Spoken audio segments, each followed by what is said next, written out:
Like this morning. Jones was driving, you mean? No, I was. He was Brains, the governor. Brains? What does he use for brains?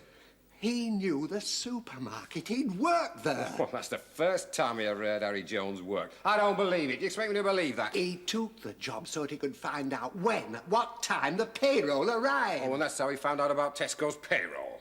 No, Tesco's Co-op. Yeah.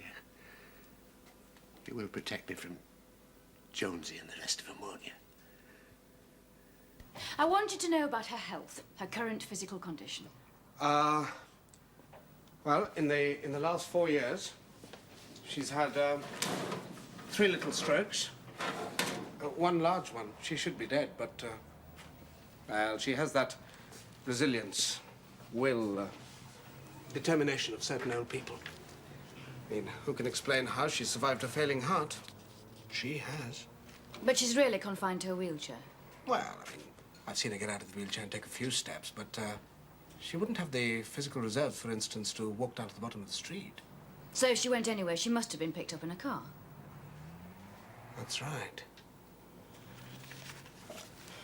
Does her sister know that Daisy's missing? Oh, yes. But Elsie's old and frail, too. This will have come as quite a shock to her. Well, I've got about half an hour. I better pop down and see if there's anything I can do, well, to help her cope with all this. She's at Daisy's house at the moment. I'll give you a lift round there if you like. Oh, thank you. Shan't be a moment. What's this then, a calf? One's for me. Have the other one if you want it. Well, there's a bit of pressure on. What do you mean, pressure? Pressure on you to come across. Mr. Logan doesn't believe you. What? He says Harry Jones wasn't on the Liverpool job, so it's still all down to you. But he was. Well, you better produce some more names out of the bag. So there was you. You was the driver. And there was Harry Jones. He was the boss, according to you. Well, he was half the boss. He had the information. Eddie Lines, he come in with the others. But what others? They'll kill me. Eddie Lines and who else? Ron Taylor and Jack Gowran, that's the lot. Damn, no teaspoon. I'll fetch one. Back in a minute. And then I'll want to talk about the other jobs you and this little cantata did in the rest of your spare time. What are the jobs? You know what I'm talking about, Jack. And the talking's down to you. Ron Taylor, Jack Gower. Eddie Lines. I want everything on those 3, Bernie, and Harry Jones. I like that. Well, it might be an old trick, George, but it's working okay. Where shall I go from here, sir? I'll get back in there, get stuck in, see if there's anything else he wants to tell us. I think so, sir. George, you're doing famously. Now, where were we? I don't take sugar. There was something about Daisy. I wonder whether you'd think it important. I last visited her about 3 weeks ago, and we had a conversation. Talked about the future. Yeah. Well, I just told her that she could start thinking, perhaps, about the possibility that at some time she might be so able to live alone. I mentioned St. Margaret's house. You know, out near Orme Hill. Very good home for the old folks. Yes, I know it. Yeah, but I'm afraid she took it rather badly. I mean, I wasn't very specific, just mentioned the possibility that she ought to start thinking about it for the future. But, as I say, she was most put out. Not a prospect that pleased. Maybe something that's preyed on her mind. What could be?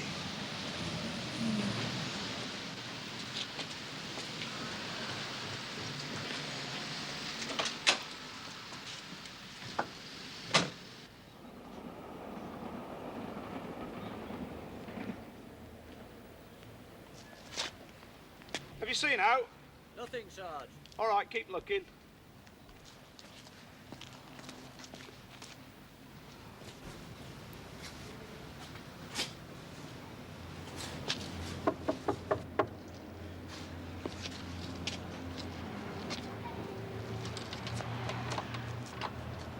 Sorry to disturb you, Mum. Have you seen Daisy Herrick?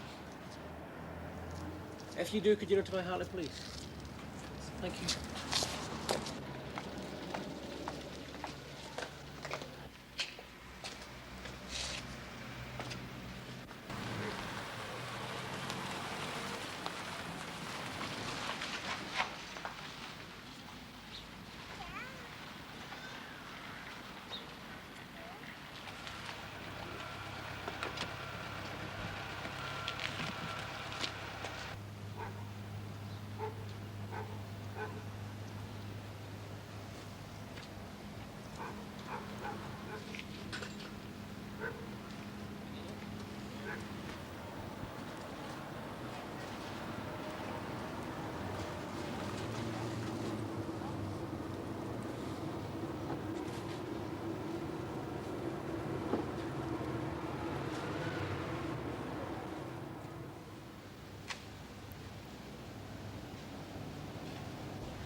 No sign, Mum.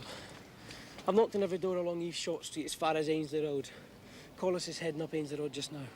Where are the others? Spread about. It's getting cold, you know, Mum. That's the worry, that she could be out in all this. Keep looking anyway. I've covered Shawcross Street, ma'am, up to the Havering Road where she's been known to visit. Some others, up Ranley, Law Street. There's no sight nor sound of her, ma'am. All the taxis have now been quizzed. Nothing. I think the lads need a brew up to thaw out, ma'am. Yes, okay. Meet me back at the station. We'll get properly organised. It's now down to searching front gardens and vacant lots. And then it's Frogman and dragging the canal. Yes, ma'am. My office in 20 minutes. I'm going to pay another visit to the house. Yes, ma'am. Don't worry. I'll get prescription attended to. I'll go to chemist. Later, George. It's just for some of those funny pills, relaxifiers.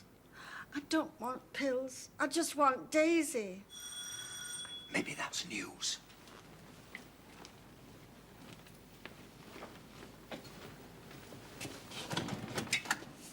Oh, hello, lass. Come in. Have you found her? Not yet, Mr. Simmons. I wonder if I could have another word. Ah, go on in. No news? Soon, I hope. Yes, look. Look, I wondered if Daisy had ever mentioned to either of you a conversation she had with Dr. Patel about the possibility at some future date of her going into the old people's home at Orme Hill. What, was she to go into home? I didn't hear that. Well, she never said. No, it was mentioned only as a future possibility. She wouldn't have liked that. Conservatory was alive. There aren't no conservatories in those places. No, all she's been talking about these last few weeks, blethering on, well, you know Daisy, was the good old days. All about the war and pre-war. And I'm talking about First World War when she was a lass in Hartley. All the old recollections. And all fascinating because she's never really talked about them before. I see. Well, think back and perhaps remember some old friend of hers who had a car and might have called. But we have. There's no one. Keep on thinking, just in case.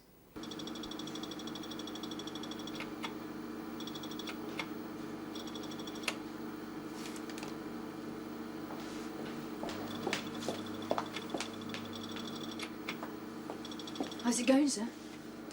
I think it's one for the memoirs, Jean. Or better still, Parrish's. He's got Jack Lord in there singing like a whole Avery. We've got the 4 names of the firm on the Liverpool co-op job. Harry Jones, Eddie Lyons, Ronald Taylor and Jack Gower. All of them big villains. He's getting info now on another job that Jones did, and all from nothing. Less than nothing. Marvellous. All the time we thought that Jack Lord was just a local nuisance. It turns out he's been driving for the big firms for years. And you're going to leave George interrogating? The result he's getting, I wouldn't dream of disturbing him. Come and have a listen. I'm being generous, Jack. You can't understand that, can you? That I'm prepared to be generous with you.